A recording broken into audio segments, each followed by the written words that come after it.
Hello. हम कर रहे हैं क्लास थर्ड, जिसमें आज हम करेंगे हिंदी का पाठ 5 बहादुर बित्तो। बहादुर तो आप जानते हैं, बहादुर किसे कहते हैं? जो बहुत शक्तिशाली ताकतवर होता है और उसके सामने किसी मुसीबत के आने पर वह उसका डटकर मुकाबला करता है।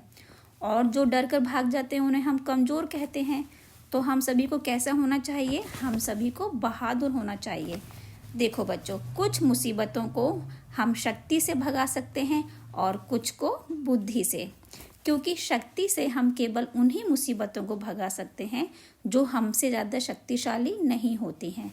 पर यदि सामने यह मुसीबत हमसे ज़्यादा शक्तिशाली है तो क्या हम उस पर जीत सकते हैं, विजय पा सकते हैं? नहीं। तब वहाँ हमें अपनी बुद्धि या चतुराई से काम लेना होगा और तभी हम उस पर विजय पा सकते हैं। तो कहने का मतलब है कि हमें शक्ति और बुद्धि दोनों का उपयोग करना चाहिए। हमारा ये जो पाठ है बहादुर बित्तो, इसकी जो मुख्य कलाकार है वो है बित्तो। ये कहानी है, ये बित्तो के ऊपर कहानी है। इसके सामने एक बहुत बड़ी मुसीबत आती है जिसका यह बहुत चतुराई के साथ में सामना करती है। तो ये जानने के लिए कि बित्तो के ऊपर कौन सी मुसीबत आई थी और उसने किस प्रकार उसका सामना किया था, हम पढ़ते हैं हमारा हिंदी का पाठ 5 बहादुर बित्तो। बहादुर बित्तो। एक किसान था, उसकी बीवी का नाम था बित्तो। एक दिन किसान ने बित्तो से कहा, सुबह जब मैं खेत में हल चला रहा था तो एक शेर ने आकर कहा, किसान किसान, अपना बैल मुझे दे दे वरना मैं तुझे खा जाऊंगा। देखो, एक किसान है और किसान की एक बीवी है जिसका नाम है बित्तो। तो किसान खेत में काम करता है तो एक दिन वहाँ पर एक शेर आ जाता है।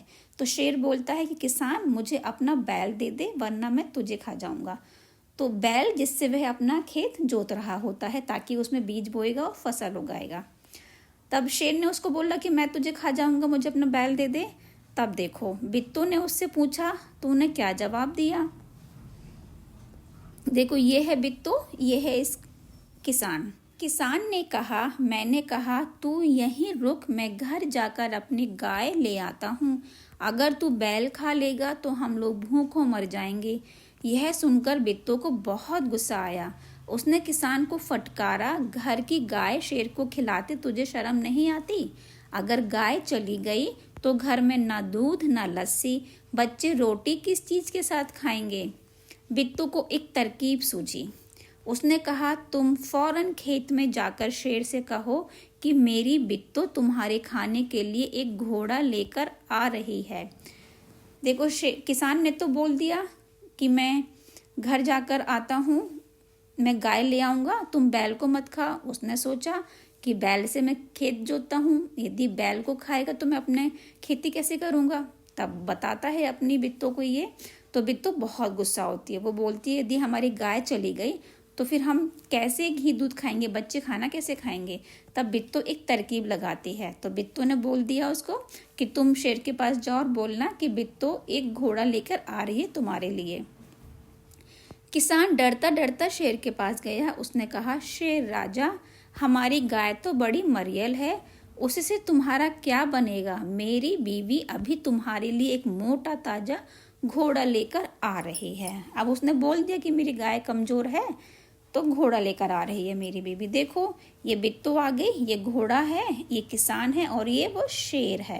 ये इंतजार कर रहा है कि बित्तो आएगी और मेरे लिए मोटा ताजा घोड़ा लेकर आएगी। बित्तो ने सिर पर एक बड़ा सा पगड़ बांधा और हाथ में दराती लेकर घोड़े पर सवार हो गई। देखो, पगड़ यानी पगड़ी बांधी है और दराती यानी लोहे का हंसिया होता है ना, जिससे फसल भी काटी जाती है। देखो, चित्र में आपको दिखाई दे रहा है ना, ये दराती है और ये पगड़ी है। तो घोड़ा दौड़ाती वह खेत पर पहुंची और जोर से चिल्लाई, अरे किसान, तू तो कहता था कि तूने 4 शेरों को फंसा कर रखा है, यहाँ तो सिर्फ एक ही है, बाकी कहाँ गए? फिर वह घोड़े से उतरकर शेर की तरफ बढ़ी और कहने लगी, अच्छा कोई बात नहीं, नाश्ते में एक ही शेर काफ़ी है। देखो, बित्तो ने क्या तरकीब लगाई है। वह शेर के पास जाती है, वह किसान से बोलती है कि तुमने तो कहा था कि यहाँ 4 शेर हैं और यहाँ तो एक ही है, चलो ठीक है, आज मैं एक का ही नाश्ता कर लूँगी। तो अब शेर इससे डर गया होगा। देखो क्या होता है, इतना सुनना था कि शेर डर के मारे कांपने लगा और भाग खड़ा हुआ। शेर उससे डर गया कि अरे ये तो शेर का नाश्ता करती है, ये मुझे खा जाएगी। तो वह डर के मारे कांपने लगा और वहां से भाग गया। यह देखकर बिट्टू बोली, देखो इसे कहते हैं हिम्मत।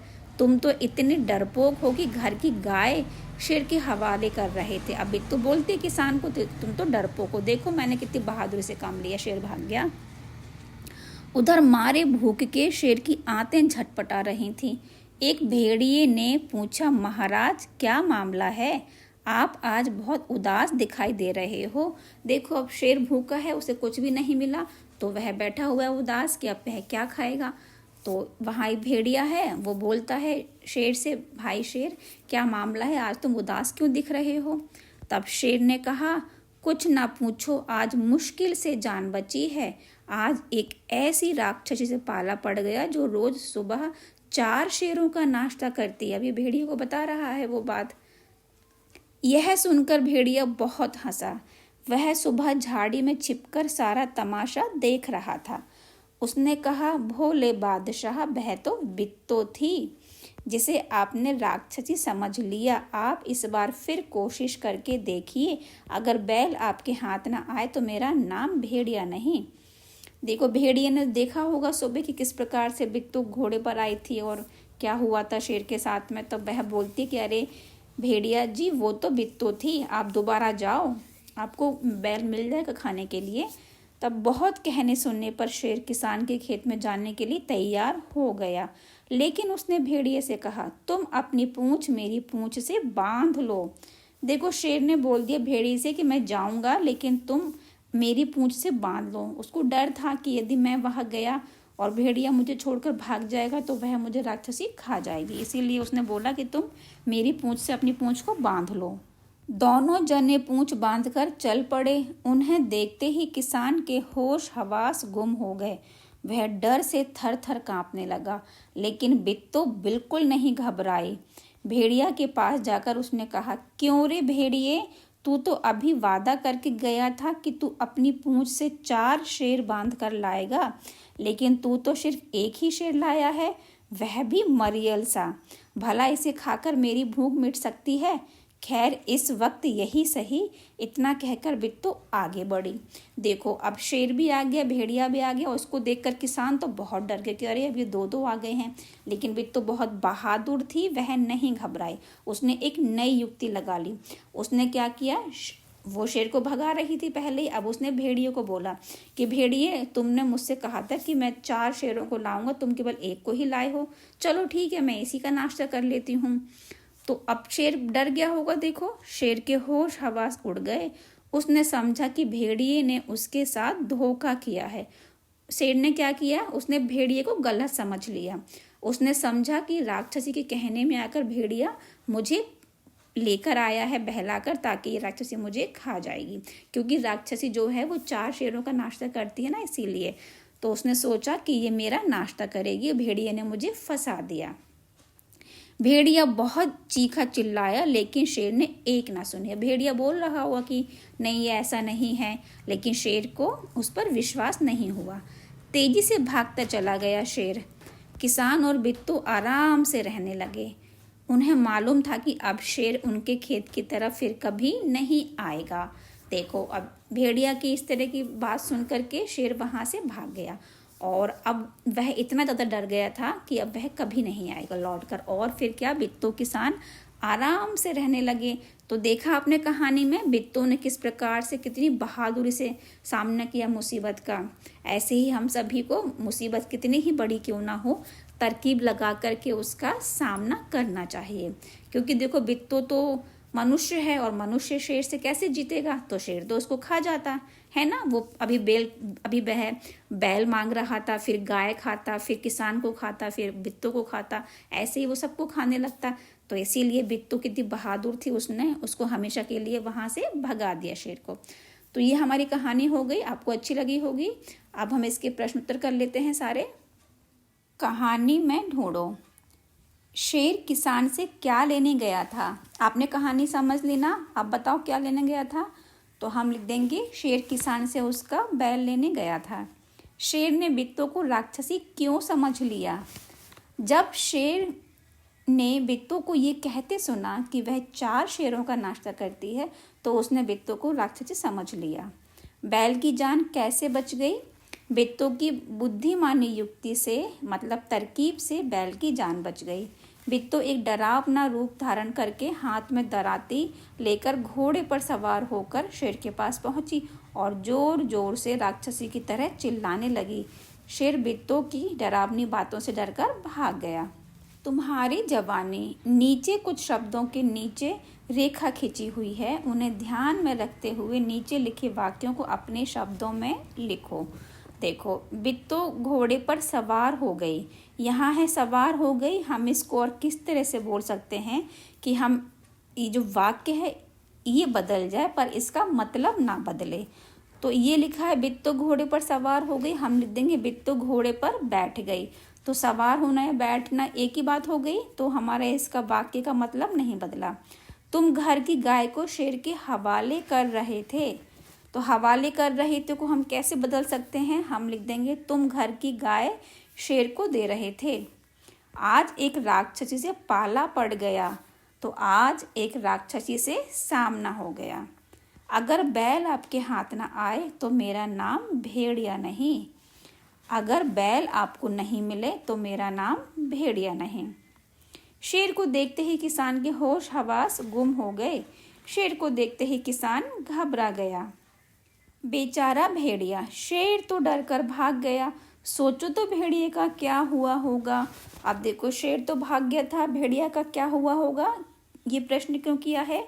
क्योंकि हमें पता है ना, शेर जब दोबारा आया था भेड़िए के साथ में तो शेर ने कहा था कि तुम मेरी अपनी पूंछ आपस में बांध लो। तो अब देखो, शेर तो भाग गया, अब उसकी पूंछ से भेड़िया बंधा हुआ, तो क्या हुआ होगा उसका?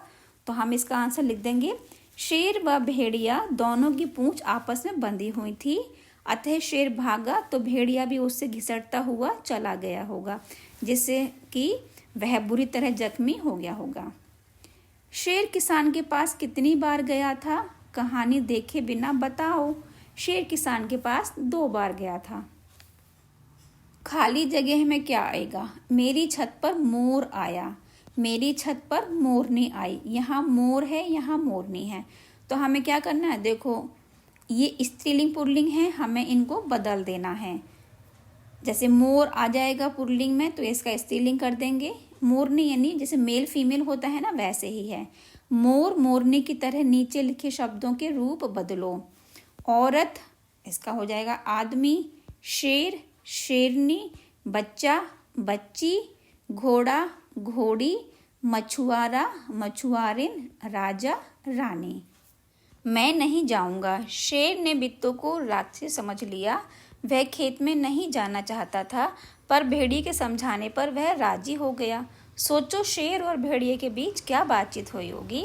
अब हमें बताना है कि शेर और भेड़िए के बीच में क्या बात हुई होगी, अपने अंदाज से बताना है। शेर बोलता है, भेड़िए तुम क्यों हंस रहे हो? तो भेड़िया बोलता है, महाराज वह तो बिट्टू थी।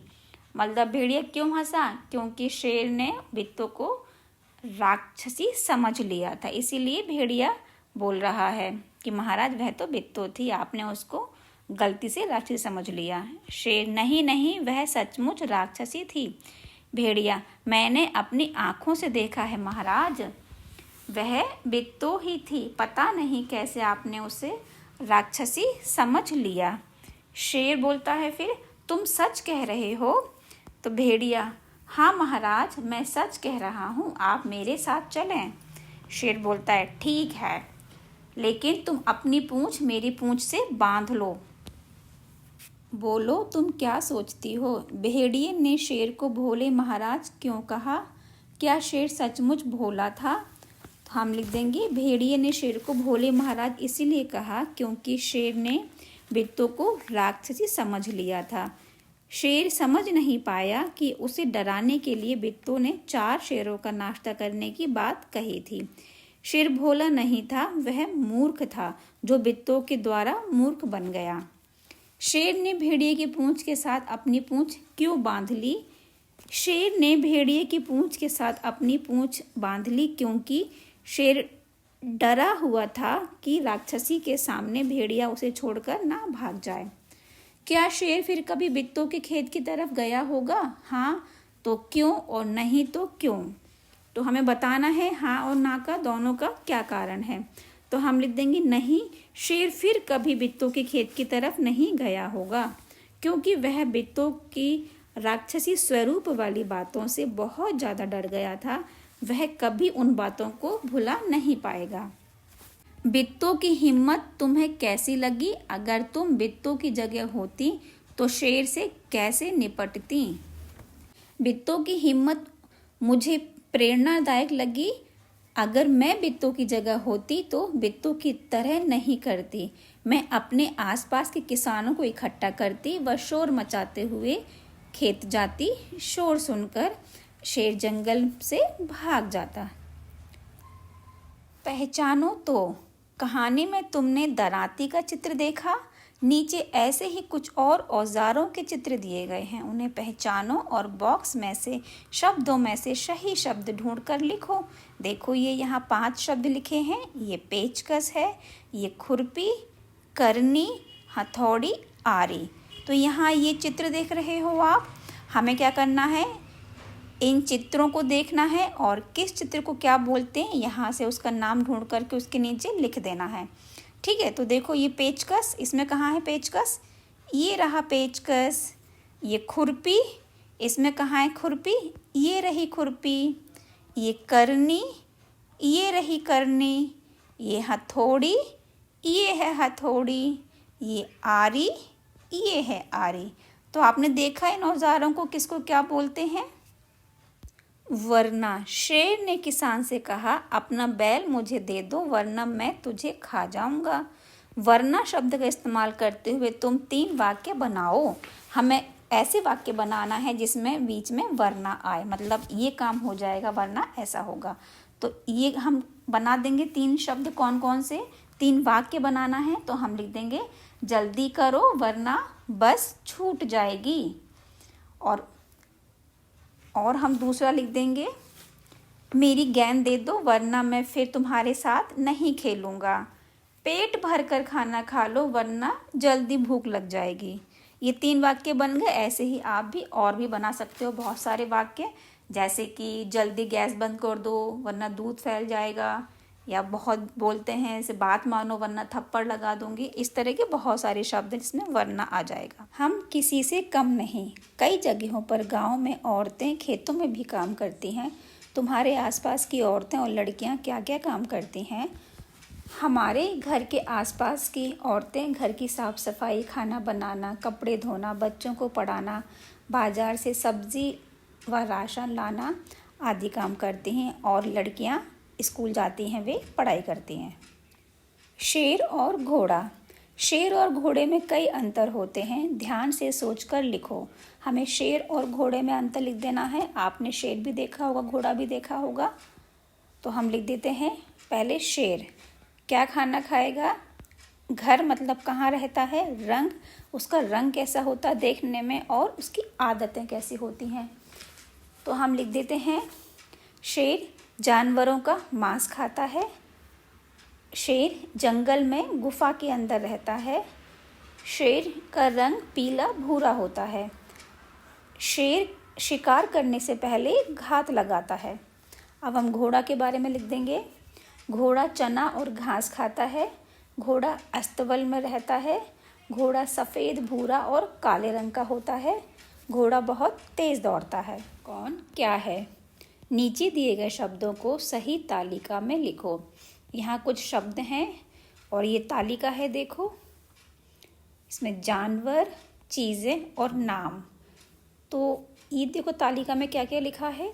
किसान, बोतल, लता, कक्कू, केला, कलम, राजू, रानू, चूहा, नीना, शेर, जूता, चारपाई, पगड़ी, खरगोश, करेला, छलनी, बित्तो, घोड़ा, गौरैया, बाल्टी, पीपल, कोयल, नीम, किताब, दराती। तो यहाँ पर क्या किया है? जानवर, चीज़ें और नाम, इन सभी को एक साथ कर दिया है। तो हमें इसमें से छांटना है कि कौन से इसमें जानवर हैं, कौन सी चीज़ें हैं और कौन से नाम हैं। तो हम सबसे पहले देते हैं जानवर की लिस्ट में कौन कौन है इसमें जानवर। देखो, चूहा, शेर, खरगोश, घोड़ा, गौरैया, कोयल, ये सभी इसमें जानवर है। अब हम चीज़ें लिख देंगे। बोतल, कलम, जूता, चारपाई, पगड़ी, छलनी, बाल्टी, किताब, दराती, केला, करेला, ये सभी चीज़ें हो गई। अब नाम, किसान, लता, कक्कू, राजू, रानू, नीना, बिट्टो, पीपल, नीम, ये सभी नाम हो गए। मूस की मजदूरी, ये देखो एक छोटी सी कहानी है, हम इसको पढ़ लेते हैं। ये आप देख रहे हो, ये खेत है, ये किसान है और ये चूहा है। बहुत समय पहले की बात है, उस समय आदमी के पास धान नहीं था। सबसे पहले आदमी ने धान का पौधा एक पोखरी के बीच में देखा। धान है गेहूं की बाली जो होती है, उसको धान बोलते हैं। धान की बालियां झूम झूम कर जैसे आदमी को बुला रही थी, पर गहरे पानी के कारण धान तक पहुंचना कठिन था। आदमी सोचता हुआ खड़ा ही था कि वहीं पर एक मूस दिखलाई पड़ा। आदमी ने मूस को पास बुलाया और कहा, मूस भाई, पोखरी के बीच में देखो, उन धान की प्यारी बालियों को झूम झूम कर वे मुझे बुला रही हैं, लेकिन पानी गहरा है। यदि तुम उन्हें हमारे लिए ला दो तो हम तुम्हें मेहनताने का हिस्सा दे देंगे। मूस को भला क्या एतराज था। वह सर सर तैर गया और बालियों को दांतों से कुतर कुतर कर किनारे पर लाने लगा। थोड़ी ही देर में किनारे पर धान की बालियों का ढेर बन गया। तब आदमी ने प्रसन्न होकर कहा, मूस भाई, अब इसमें से अपनी मजदूरी का हिस्सा तुम स्वयं ले लो। पर मूस ने कहा, मूस यहाँ बोला है चूहे को। मूस ने कहा, भाई मैं ठहरा छोटा जीव, मेरा सिर भी है छोटा, अपना हिस्सा इस छोटे से सिर पर ढोकर कैसे ले जाऊंगा। इसलिए अच्छा तो ये होगा कि तुम यह पूरा धान अपने घर ले जाओ और मैं तुम्हारे घर पर ही आकर अपने हिस्से का थोड़ा धान खा लिया करूँगा। तो ये छोटी सी कहानी थी। आदमी ने ऐसा ही किया और तभी से मूस आदमी के घर धान खाता चला आ रहा है। तो ये छोटी सी कहानी थी। इसके लेखक हैं श्री रामानंदन जी। देखो इस कहानी में आपने क्या समझा। ये धान का खेत है और यहाँ क्या है, बहुत सारा पानी है। तो किसान क्या बोलता है मूस से कि यहाँ बहुत पानी है और वहाँ देखो कितनी बढ़िया धान है, तो मैं तो नहीं ला पाऊँगा, तुम इस धान को ला करके यहाँ रख दो, मैं तुम्हें इसकी मजदूरी दे दूँगा, यानी मेहनताना दे दूँगा। तो चूहा बोलता है ठीक है, मैं ला देता हूँ। तो देखो चूहे ने ये धान की बालियाँ रखी हैं बहुत सारी, यहाँ ला करके रख दी। अब किसान बोलता है कि इसमें से तुम अपना मेहनताना ले लो। तो देखो छोटा ये जो चूहा है वो छोटा सा है, वो कितना ले जाएगा एक बार में। इसने बालियाँ ले रखी हैं 2 हैं, तो एक बार में 2 बालियाँ ले जाएगा, फिर वो एक ही बार में खा लेगा, कितने दिन चलेंगी इसकी। तो ये चूहा बोलता है कि भाई मैं छोटा सा जीव हूँ, मेरा सिर भी छोटा सा है, मैं कितनी धान ले जा पाऊँगा। तुम एक काम करो, तुम इस धान को अपने घर ही ले जाओ, मैं तुम्हारे घर आकर ही इस धान को खा लिया करूँगा। तो आपने देखा होगा घरों में जो अनाज रहता है तो चूहे आ जाते हैं, उसको कुतर कुतर के खा जाते हैं। तो ये कहानी इसी पर बेस्ड है कि ये कब से शुरू हुआ था कि चूहे हमारे घर आकर अनाज खाते हैं, क्यों खाते हैं। तो इसीलिए खाते क्योंकि चूहे ने बहुत सारा अनाज यहाँ ला कर रखा था, तो वह उसकी मेहनताना है जो हमारे घर आकर के खाता रहता है। तो आई होप आपको ये कहानी पसंद आई होगी। इसी के साथ में हमारा ये पाठ पूरा हो जाता है। Thank you so much.